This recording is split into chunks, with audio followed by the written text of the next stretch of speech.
ಮುಖ್ಯಮಂತ್ರಿಗಳು ಇದರ ಕಾರ್ಯಕ್ರಮಕ್ಕೆ ಆಗಮಿಸಿ ಈ ಕಾರ್ಯಕ್ರಮದ ಔಚಿತ್ಯವನ್ನು ಹೆಚ್ಚಿಸಿದ್ದೀರಿ. ಇದೀಗ ನಿಮ್ಮ ವಾಕ್ಚರ್ಯಗಳಿಗೆ ಕಿವಿಯಾಗಲು ನಾವೆಲ್ಲರೂ ಕಾತರರಾಗಿದ್ದೇವೆ. ಸನ್ಮಾನ್ಯ ಮುಖ್ಯಮಂತ್ರಿಗಳ ನುಡಿಗಳಿಗಾಗಿ ಇದೀಗ ವೇದಿಕೆ ನಿಮ್ಮ ಜೋರಾದ ಚಪ್ಪಾಳೆಯ ಸ್ವಾಗತ.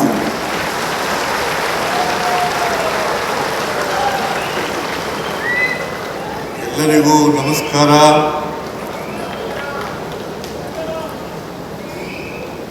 ಬ್ರಹ್ಮಶ್ರೀ ನಾರಾಯಣ ಗುರು ಮತ್ತು ಮಹಾತ್ಮ ಗಾಂಧೀಜಿ ಅವರ ಐತಿಹಾಸಿಕ ಸಂವಾದ ಶತಮಾನೋತ್ಸವ ಮತ್ತು ಗುರುವಿನ ಮಹಾ ಸಮಾಧಿ ಶತಾಬ್ದ ಸರ್ವಮತ ಸಮ್ಮೇಳನ ಶತಮಾನೋತ್ಸವ ಕಾರ್ಯಕ್ರಮದಲ್ಲಿ ಭಾಗಿಯಾಗಿ ದಿವ್ಯ ಸಾನ್ನಿಧ್ಯ ವಹಿಸಿರ್ತಕ್ಕಂಥ ಶಿವಗಿರಿ ಮಠದ ಪೀಠಾಧಿಪತಿಗಳಾದಂಥ ಬ್ರಹ್ಮಶ್ರೀ ಸಚ್ಚಿದಾನಂದ ಸ್ವಾಮೀಜಿಯವರಿಗೆ ನಮಸ್ಕರಿಸಿ, ಎಐಸಿಸಿ ಪ್ರಧಾನ ಕಾರ್ಯದರ್ಶಿಗಳು ಹಾಗೂ ಲೋಕಸಭಾ ಸದಸ್ಯರಾದಂಥ ಶ್ರೀ ಕೆ.ಸಿ. ವೇಣುಗೋಪಾಲ್ ಅವರ, ಈ ಕಾರ್ಯಕ್ರಮದ ಅಧ್ಯಕ್ಷತೆ ವಹಿಸಿರ್ತಕ್ಕಂಥ ವಿಧಾನಸಭೆಯ ಸಭಾಧ್ಯಕ್ಷರಾದಂಥ ಟಿ ಖಾದರ್ ಅವರ,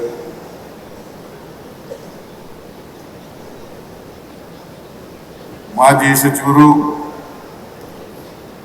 ಹಿರಿಯರು ಆದಂಥ ಜನಾರ್ದನ್ ಪೂಜಾರಿ ಅವರೇ,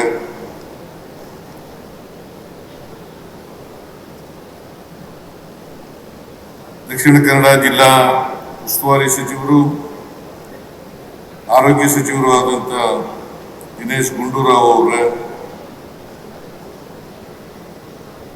ಕರ್ನಾಟಕ ವಿಧಾನ ಪರಿಷತ್ತಿನ ಸದಸ್ಯರು, ಈ ಕಾರ್ಯಕ್ರಮದ ರೂವಾರಿಗಳು ಆದಂಥ ಬಿ.ಕೆ. ಹರಿಪ್ರಸಾದ್ ಅವರೇ, ಎಲ್ಲ ಜಿಲ್ಲೆಯ ಇಲ್ಲಿ ಆಗಮಿಸಿರ್ತಕ್ಕಂಥ ಸಚಿವ ಸಹೋದ್ಯೋಗಿಗಳೇ, ಮಾಜಿ ಸಚಿವರುಗಳೇ, ಶಾಸಕ ಮಿತ್ರರೇ, ಲೋಕಸಭಾ ಸದಸ್ಯರೇ, ಮಾಜಿ ಶಾಸಕರುಗಳೇ, ಇತರ ಎಲ್ಲ ಆಹ್ವಾನಿತ ಗಣ್ಯರೇ ಮತ್ತು ಈ ಸಮಾರಂಭದಲ್ಲಿ ಭಾಗವಹಿಸಿರ್ತಕ್ಕಂಥ ಎಲ್ಲ ಪೂಜ್ಯರೇ, ಇಲ್ಲಿ ಈ ಸಮಾವೇಶದಲ್ಲಿ ಭಾಗವಹಿಸಿರ್ತಕ್ಕಂಥ ಆತ್ಮೀಯ ಸೋದರ ಸೋದರಿಯರೇ, ಮಾಧ್ಯಮದ ಮಿತ್ರರೇ, ಇದು ಒಂದು ಐತಿಹಾಸಿಕ ದಿನ.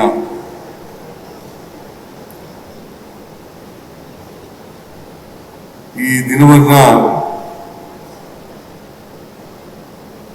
ಬಹಳ ಉಲ್ಲಾಳ ಕ್ಷೇತ್ರದಲ್ಲಿ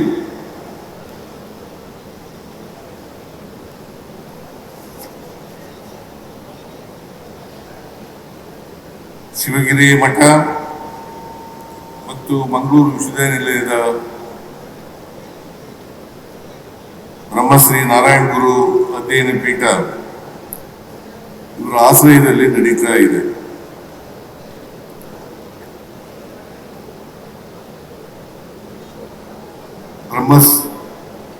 ಗುರು ಮಹಾತ್ಮ ಗಾಂಧೀಜಿ ಇವರ ಸಂವಾದದ ಶತಮಾನೋತ್ಸವವನ್ನ ಅತ್ಯಂತ ಸಂತೋಷದಿಂದ ಉದ್ಘಾಟನೆ ಮಾಡಿದ್ದೇನೆ ಅಂತಕ್ಕಂಥ ಮಾತುಗಳನ್ನು ಹೇಳಲಿಕ್ಕೆ ಬಯಸ್ತೇನೆ.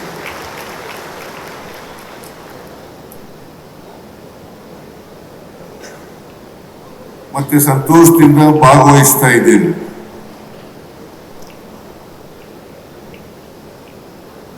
ಹರಿಪ್ರಸಾದ್ ಅವರು ನನಗೆ ಆಹ್ವಾನ ಮಾಡಿದ್ರು. ನಾವು ಶತಮಾನೋತ್ಸವವನ್ನು ಆಚರಣೆ ಮಾಡ್ತಾ ಇದ್ದೀವಿ. ಮಹಾತ್ಮ ಗಾಂಧೀಜಿಯವರು ಶಿವಗಿರಿ ಮಠಕ್ಕೆ ಭೇಟಿ ಕೊಟ್ಟಿದ್ರು. ನಾರಾಯಣ ಗುರುಗಳನ್ನ ಭೇಟಿ ಮಾಡಿದ್ರು. ಅವರಿಬ್ಬರ ಸಂವಾದ ನಡೆದು ಸುಮಾರು 100 ವರ್ಷಗಳಾಗಿದ್ದಾವೆ. ಆ ಶತಮಾನೋತ್ಸವವನ್ನು ಆಚರಣೆ ಮಾಡ್ತಾ ಇದ್ದೀವಿ, ನೀವು ಆ ಕಾರ್ಯಕ್ರಮಕ್ಕೆ ಬರಬೇಕು ಅಂತೇಳಿ ಹೇಳಿದ್ರು. ನಾನು ತಕ್ಷಣವೇ ಒಪ್ಕೊಂಡೆ. ಯಾಕಂತಂದ್ರೆ ನಾರಾಯಣ ಗುರುಗಳು ಒಬ್ಬ ಜಾತ್ಯತೀತ ವ್ಯಕ್ತಿ.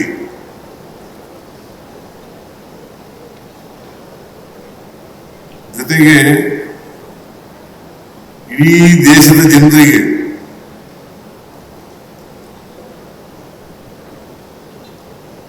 ಒಂದು ಜಾತಿ, ಒಂದು ಮತ, ಒಬ್ಬ ದೇವರು ಅಂತಕ್ಕಂಥದನ್ನ ಸಾರ್ತಾರೆ. ನಮ್ಮಲ್ಲಿ ಅನೇಕ ಜಾತಿಗಳಿದ್ದಾವೆ, ಅನೇಕ ಧರ್ಮಗಳಿದ್ದಾವೆ.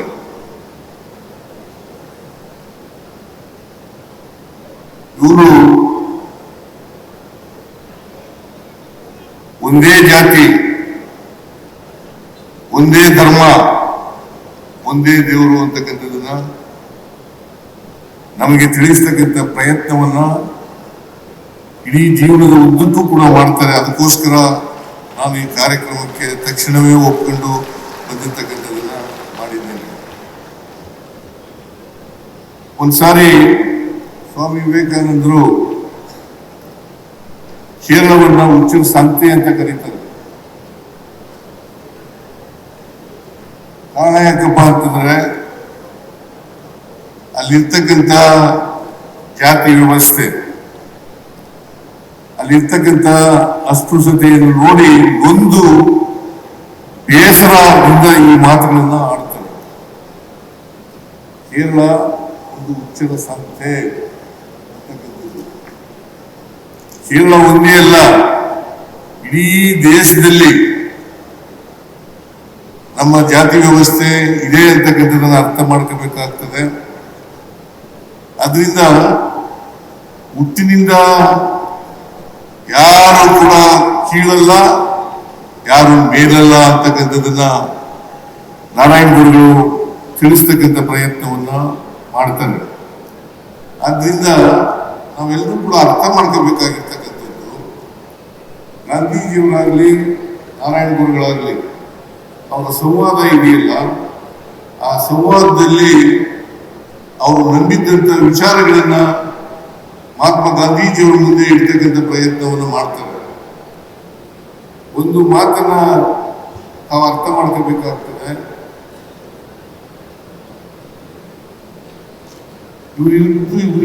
ಇವರ ಸಂವಾದದಲ್ಲಿ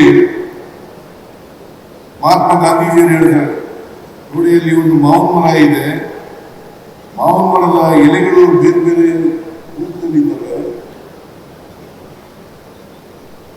ಮತ್ತೆ ಗಾತ್ರದಲ್ಲಿದ್ದಾವೆ.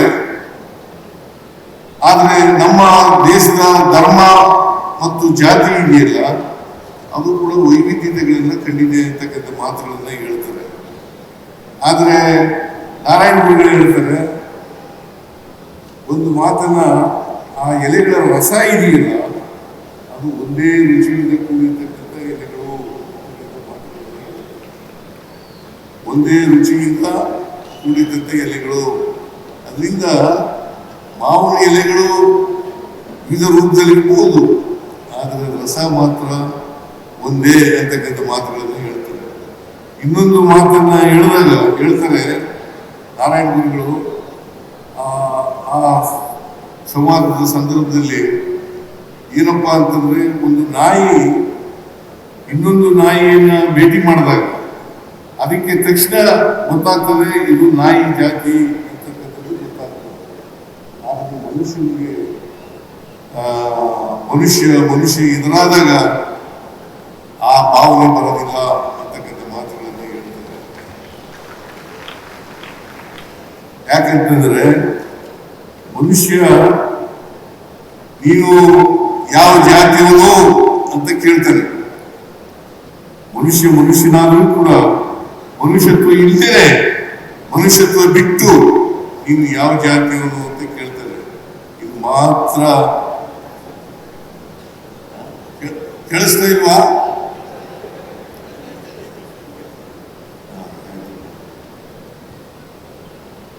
ನಾಯಿ ಮೃಗಗಳು, ಅದು ಒಂದು ಮೃಗ. ಆ ಮೃಗಗಳು ಭೇಟಿಯಾದಾಗ ನಮ್ಮ ಜಾತಿಯವರು ಅಂತ ಗುರುತಿಸ್ತವೆ. ಆದರೆ ಮನುಷ್ಯ ನಮ್ಮ ಜಾತಿಯವರು ಅಂತ ಗುರುತಿಸಲ್ಲ.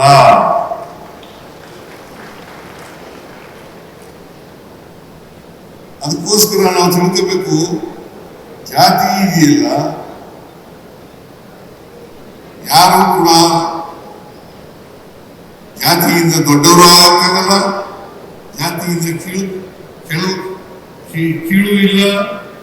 ಅದರ ಅವರ ವ್ಯಕ್ತಿತ್ವ ಇವತ್ತು ಸಮಾಜದಲ್ಲಿ ಅಳಿತಕ್ಕಂಥದ್ದು ಅವರ ಜಾತಿಯಿಂದಲೇ ಅಂತಕ್ಕಂಥದ್ದನ್ನ ಅರ್ಥ ಮಾಡ್ಕೋಬೇಕಾಗ್ತದೆ. ಅದಕ್ಕೋಸ್ಕರವಾಗಿ ನಾರಾಯಣ ಗುರುಗಳು ಮಹಾತ್ಮ ಗಾಂಧೀಜಿಯವ್ರಿಗೆ, ಯಾಕಂತಂದ್ರೆ ಮಹಾತ್ಮ ಗಾಂಧೀಜಿಯವರು ಜಾತಿ ಧರ್ಮಗಳ ಬಗ್ಗೆ ಅವ್ರಿಗೆ ಇದ್ದಂಥ ಭಾವನೆಗಳನ್ನ ತೊಡೆದಾಕ್ತಕ್ಕಂಥ ಪ್ರಯತ್ನವನ್ನ ನಾರಾಯಣ ಗುರುಗಳು ಮಾಡ್ತಾರೆ ಅಂತಕ್ಕಂಥದ್ದನ್ನ ಸಂವಾದದಿಂದ ನಾವು ಅರ್ಥ ಮಾಡ್ಕೋಬೇಕಾಗ್ತದೆ.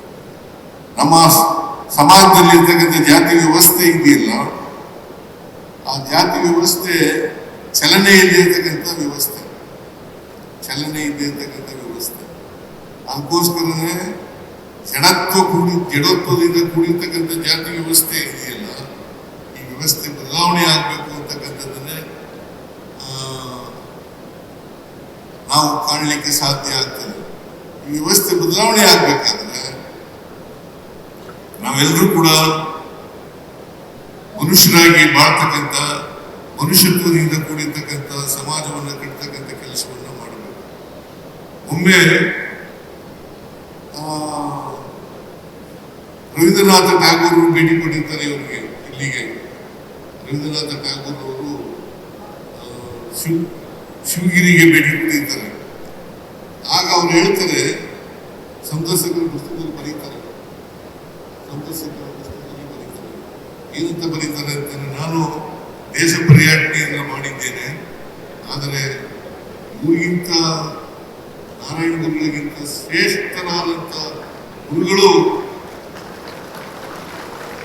ಮಹಾತ್ಮರು ಎಲ್ಲೂ ಸಿಕ್ಕಲ್ಲ, ಅಥವಾ ಇವರಷ್ಟು ಸಾಮರ್ಥ್ಯ ಇರ್ತಕ್ಕಂಥ ಗುರುಗಳು ಕೂಡ ಇಲ್ಲ ಅಂತಕ್ಕಂಥ ಮಾತುಗಳನ್ನು ಹೇಳಲಿಕ್ಕೆ ಬಯಸ್ತಾರೆ. ಅಂದ್ರೆ ನಾರಾಯಣ ಗುರುಗಳು ಒಬ್ಬ ಶ್ರೇಷ್ಠ ಮಹಾತ್ಮರಾಗಿದ್ರು ಅಂತಕ್ಕಂಥ ಮಾತುಗಳನ್ನು ಅದಕ್ಕೆ ಇವರು ಯಾವುದೇ ಜಾತಿ ಧರ್ಮ ಸೇರಿರಲಿಲ್ಲ, ಅಥವಾ ಬಿಲ್ಲವ ಜನಾಂಗಕ್ಕೂ ಸೇರಿರಲಿಲ್ಲ. ಆಕಸ್ಮಿಕವಾಗಿ ಬಿಲ್ಲವ ಜನಾಂಗದಲ್ಲಿ ಹುಟ್ಟಿದ್ದು ಅಷ್ಟೇನೆ. ಆದರೆ ಕೇರಳದಲ್ಲಿ ಜಾತ್ಯತೀತವನ್ನು ನಿರ್ಮಾಣ ಮಾಡಲಿಕ್ಕೆ ಹೋರಾಟ ಮಾಡ್ತಕ್ಕಂಥ ಕೆಲಸವನ್ನ ಅವರು ಮಾಡ್ತಾರೆ ಅಂತಕ್ಕಂಥದ್ದನ್ನ ಇವತ್ತು ನಾವು ಎಲ್ಲರೂ ಕೂಡ ಅರ್ಥ ಮಾಡ್ಕೋಬೇಕಾಗ್ತದೆ. ಅವರು ಈ ಈಳುವ ಜನಾಂಗಕ್ಕೆ ಸೇರಿದಂಥವರು, ಈಳುವ ಜನಾಂಗವನ್ನ ಕೇರಳದಲ್ಲಿ ಅಸ್ಪೃಶ್ಯರಾಗಿ ಕಾಣ್ತಾ ಇದ್ದಂತ ಒಂದು ಕಾಲ ಇತ್ತು.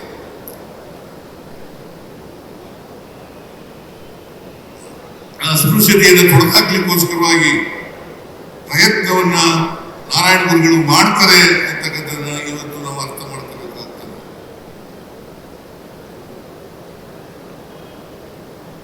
ನಾರಾಯಣ ಗುರುಗಳು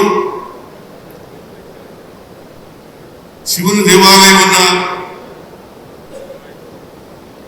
ಕೇರಳದಲ್ಲಿ ಸ್ಥಾಪನೆ ಮಾಡ್ತಾರೆ. ಕೆಲವರು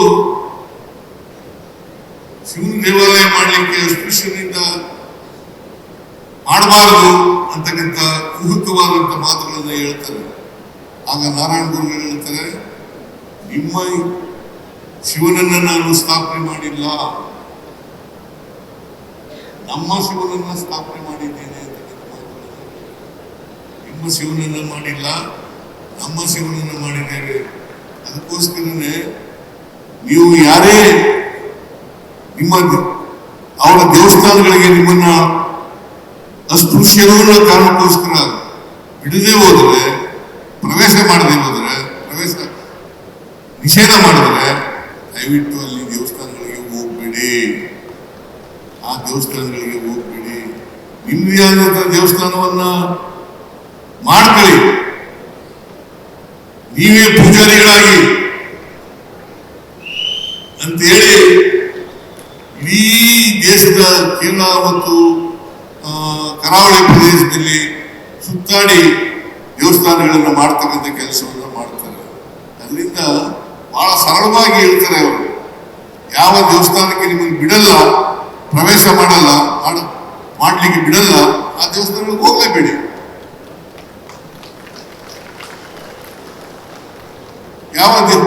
ನೀವೇ ಒಂದು ದೇವಸ್ಥಾನವನ್ನು ಕಟ್ಕೊಳ್ಳಿ, ನೀವೇ ಪೂಜಾರಿಗಳಾಗಿ, ಅದು ನಿಂತಿವರೇ.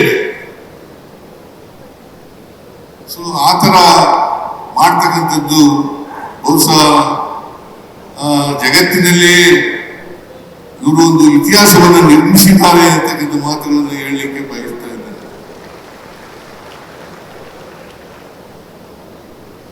ಇನ್ನು ಮಹಾತ್ಮ ಗಾಂಧಿಯವರಿಗೆ ಇವರ ಸಂವಾದ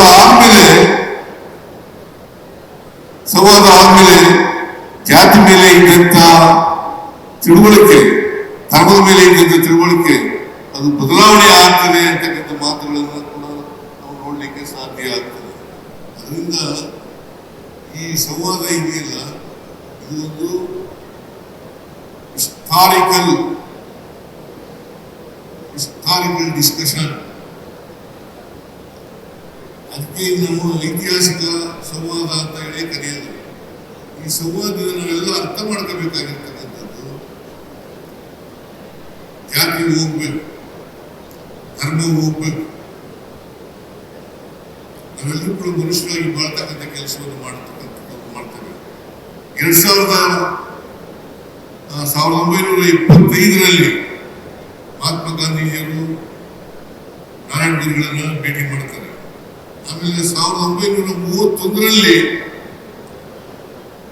ಬಾಬಾ ಸಾಹೇಬ್ ಅಂಬೇಡ್ಕರ್ ಅವರನ್ನು ಭೇಟಿ ಮಾಡ್ತಾರೆ. ಬಾಬಾ ಸಾಹೇಬ್ ಅಂಬೇಡ್ಕರ್ ಅವರನ್ನ 1931ರಲ್ಲಿ ಭೇಟಿ ಮಾಡ್ತಾರೆ. ಇವೆರಡೂ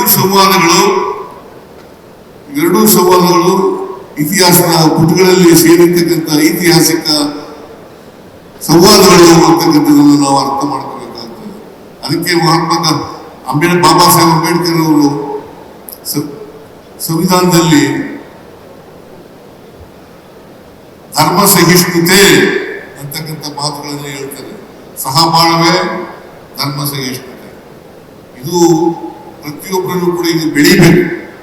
ಈ ಭಾವನೆ ಬಂದಾಗ ಮಾತ್ರ ನಾವು ಸಮಾಜವನ್ನು ನಿರ್ಮಾಣ ಮಾಡಲಿಕ್ಕೆ ಸಾಧ್ಯ ಆಗ್ತದೆ. ಅದಕ್ಕೋಸ್ಕರನೇ ಈ ಸಾಮಾಜಿಕ ಅಸಮಾನತೆ ಇದೆಯಲ್ಲ, ಈ ಸಾಮಾಜಿಕ ಅಸಮಾನತೆಯನ್ನು ತೆಗಿಬೇಕು ಅನ್ನೋ ಕಾರಣಕ್ಕೋಸ್ಕರ ನಮ್ಮ ಸರ್ಕಾರ ಅನೇಕ ಕಾರ್ಯಕ್ರಮಗಳನ್ನು ಜಾರಿ ಮಾಡಿದೆ. ಗ್ಯಾರಂಟಿ ಯೋಜನೆಗಳನ್ನು ಕೂಡ ತಂದಿರತಕ್ಕಂಥದ್ದು ಇದಕ್ಕೋಸ್ಕರನೇ ಅಂತಕ್ಕಂಥ ಮಾತುಗಳನ್ನು ಹೇಳಲಿಕ್ಕೆ ಬಯಸುತ್ತೇನೆ. ಶಕ್ತಿ ಯೋಜನೆ, ಗೃಹಲಕ್ಷ್ಮಿ ಕಾರ್ಯಕ್ರಮ ಇವೆರಡೂ ಕೂಡ ಮಹಿಳೆಯರಿಗೆ ಸಬಲತೆಯನ್ನ ತಂದುಕೊಡ್ತಕ್ಕಂಥ, ಸಬಲೀಕರಣ ಮಾಡ್ತಕ್ಕಂಥ ಕೆಲಸವನ್ನು ಮಾಡ್ತವೆ. ಹಾಗಾಗಿ ಮಹಿಳೆಯರು ಕೂಡ ಮುಖ್ಯವಾಗಿ ನೀವು ಬರಬೇಕು. ಅವರು ಕೂಡ ಸ್ವತಂತ್ರರಾಗಬೇಕು.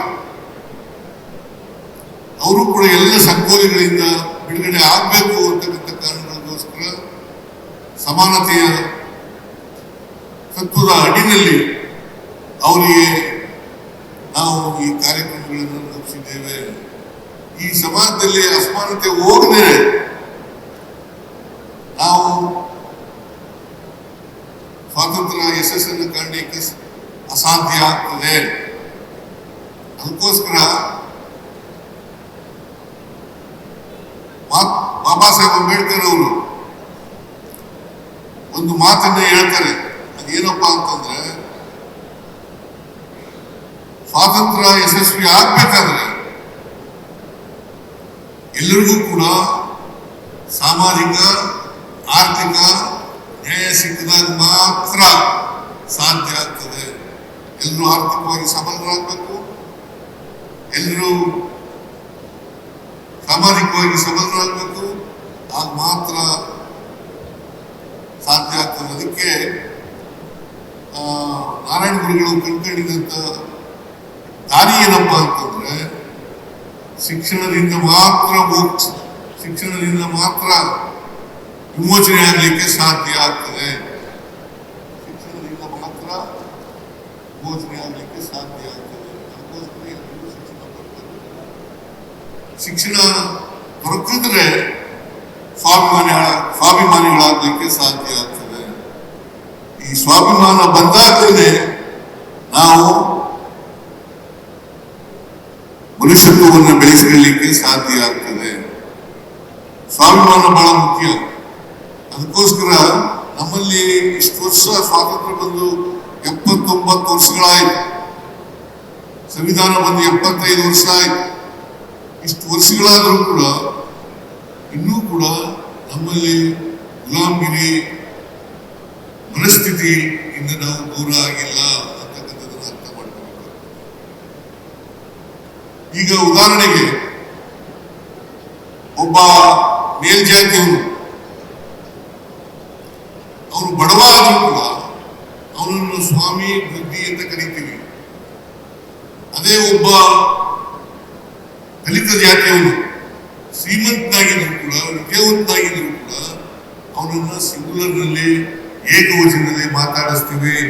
ಇದೇ ಗುಲಾಮಗಿರಿಯ ಸಂಕೇತ.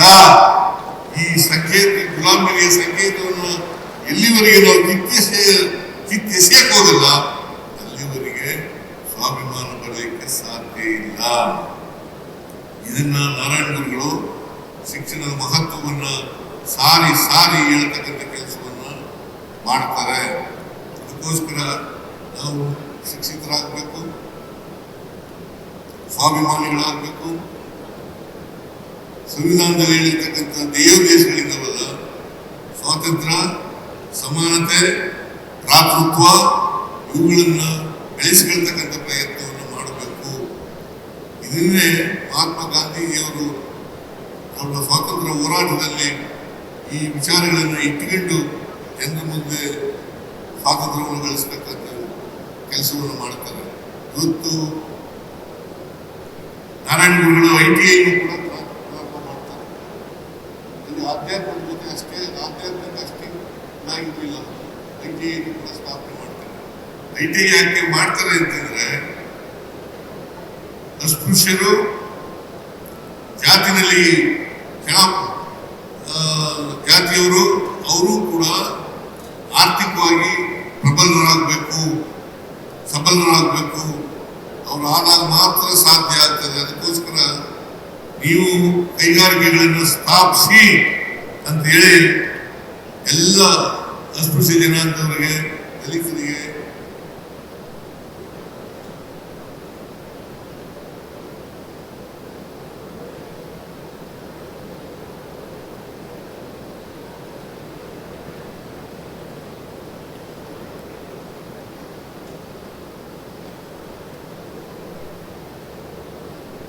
ಎಲ್ಲ ಈ ಕಾರ್ಯಕ್ರಮ ನಮ್ಮಲ್ಲಿ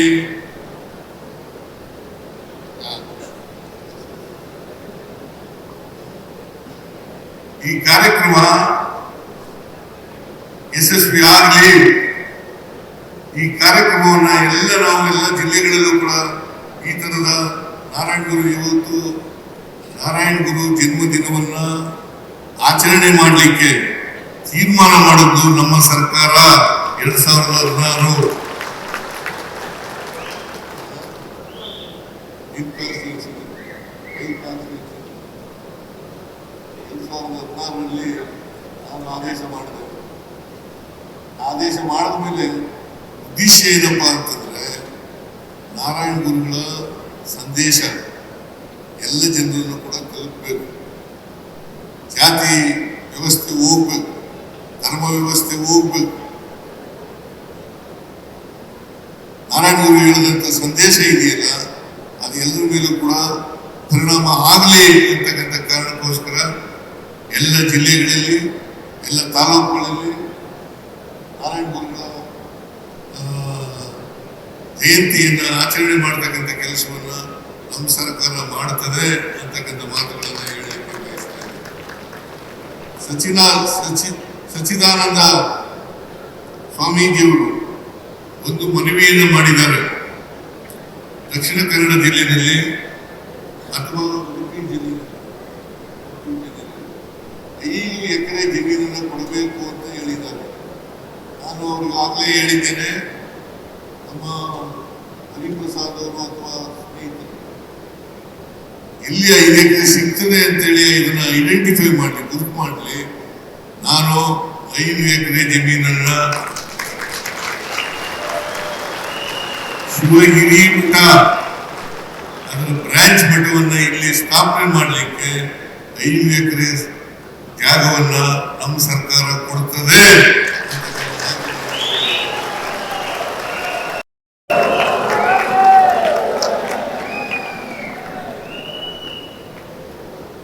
ಈ ಸಂವಾದ, ಈ ಕಾರ್ಯಕ್ರಮ ಎಲ್ಲ ಜನರಿಗೆ ಸಂವಿಧಾನದಲ್ಲಿ ಈಗಾಗಲೇ ಹೇಳಿದ್ದೀವಿ, ಸಹಿಷ್ಣುತೆ ಸಹಬಾಳ್ವೆ, ಸಹಿಷ್ಣುತೆ ಸಹಬಾಳ್ವೆ ಎಲ್ಲರಲ್ಲಿ ಬೆಳೆಯಲಿ ಅಂತಕ್ಕಂಥ ಮಾತುಗಳನ್ನ ಹೇಳ್ತಾ, ಯಾವುದೇ ಧರ್ಮ ಪ್ರೀತಿ ಮಾಡೋದು ಹೇಳ್ತದೆ ಹೊರತು, ಪರಸ್ಪರ ಪ್ರೀತಿ ಮಾಡ್ತದೆ ಹೇಳ್ತದೆ ಹೊರತು ದ್ವೇಷ ಮಾಡೋದನ್ನ ಹೇಳೋದಿಲ್ಲ. ಧರ್ಮದ ಹೆಸರಿನಲ್ಲಿ, ಜಾತಿ ಹೆಸರಿನಲ್ಲಿ ಇವತ್ತು ಜನರನ್ನ ಹೊಡಿತಕ್ಕಂಥ ಕೆಲಸವನ್ನ ಆಗಬಾರದು. ಧರ್ಮದ ಹೆಸರಿನಲ್ಲಿ, ಜಾತಿ ಹೆಸರಿನಲ್ಲಿ ಈಗ ನಾವು ಎಷ್ಟು ಮಟ್ಟಿಗೆ ಸ್ವಾರ್ಥಿಗಳು ಅಂತ ಹೇಳಿದ್ರೆ, ನನಗೆ ಕಾಯಿಲೆ ಬರ್ತಿದೆ, ಆಪರೇಷನ್ ಮಾಡಿಸ್ಕೋಬೇಕು,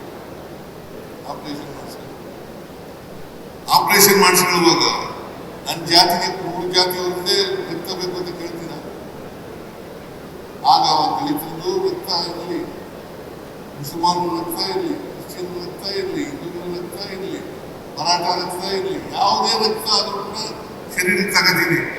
ವಾಸಿ ಆಗಿದೆ ನೀ ಯಾವ ಜಾತಿಯವರು, ನಾನು ಯಾವ ಜಾತಿಯವರು, ನೀ ಯಾವ ಧರ್ಮದವರು, ನಾನು ಯಾವ ಧರ್ಮದವರು ಅಂತಕ್ಕಂಥದ್ದು ಇದೆಯಲ್ಲ, ಇದು ಸ್ವಾರ್ಥ.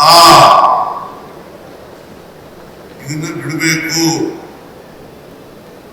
ದಕ್ಷಿಣ ಕನ್ನಡ ಜಿಲ್ಲೆಯಲ್ಲಿ ಎಲ್ಲರೂ ಕೂಡ ಮಾನವರಾಗಿ ಬದುಕತಕ್ಕಂಥ ಭಾವನೆ ಬರಲಿ ಅಂತಕ್ಕಂಥ ಆಶಯವನ್ನು ವ್ಯಕ್ತ ಮಾಡಿ,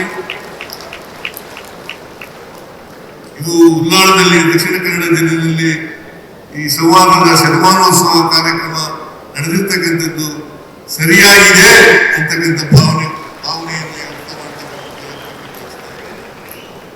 ಯಾಕೆಂತಂದ್ರೆ ವಿವಿಧ ಧರ್ಮಗಳಿದ್ದಾವೆ, ವಿವಿಧ ಜಾತಿಗಳಿದ್ದಾವೆ.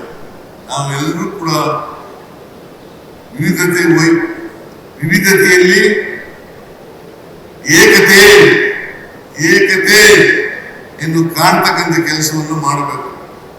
ಅದೇ ನಮ್ಮ ಸಂವಿಧಾನ ಸಾರಿ ಹೇಳ್ತಕ್ಕಂಥ ವಿಚಾರ. ಅದನ್ನು ನಾವೆಲ್ಲರೂ ಕೂಡ ಅರ್ಥ ಮಾಡ್ಕೋಬೇಕು, ಅದನ್ನು ಬೆಳೆಸ್ಕೊಳ್ಬೇಕು ಅಂತಕ್ಕಂಥ ಮಾತುಗಳನ್ನು ಹೇಳಿ ನನ್ನ ಮಾತುಗಳನ್ನು ಮುಗಿಸ್ತೇನೆ. ನಿಮ್ಮೆಲ್ಲರೂ ಕೂಡ